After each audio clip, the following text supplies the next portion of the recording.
Hello' মাই dear friends, আশা কৰোঁ আপোনালোক সকলো ভালে আছে আৰু ময়ো বৰ্তমান ভালে আছোঁ। মই ৰৈ আছোঁ ষ্টেচনত ঘৰলৈ যাব বাবে।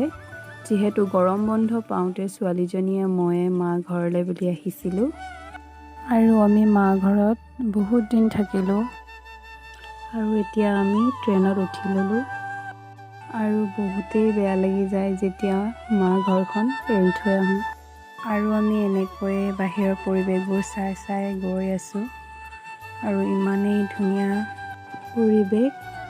আৰু এই ঠাইডোখৰ চিনি পাইছেনে আপোনালোকে? যদি চিনি পাইছে আপোনালোকে মোক জনাবচোন কমেণ্টত। আৰু এই অঞ্চলবাসীয়ে নিশ্চয় চিনি পাইছে চাগে। আৰু এতিয়া আমি অন্য এটা ষ্টেচন পালোহি আৰু নামি লওঁ। আৰু যিসকলে মোৰ ইউটিউব চেনেলটো ছাবস্ক্ৰাইব কৰা নাই, প্লিজ ছাবস্ক্ৰাইব কৰি দিব আৰু ভিডিঅ'টো শেষলৈকে চাই থাকিব।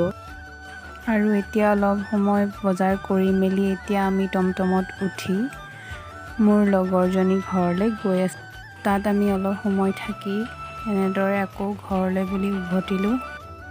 আৰু আপোনালোকক কথা এটা কোৱাই নাই নহয়, আমাৰ লগত আহিছে মোৰ মা। যিহেতু মোৰ মনটো বেয়া লাগি আছিলে, সেয়েহে লগত লৈ আনিলোঁ।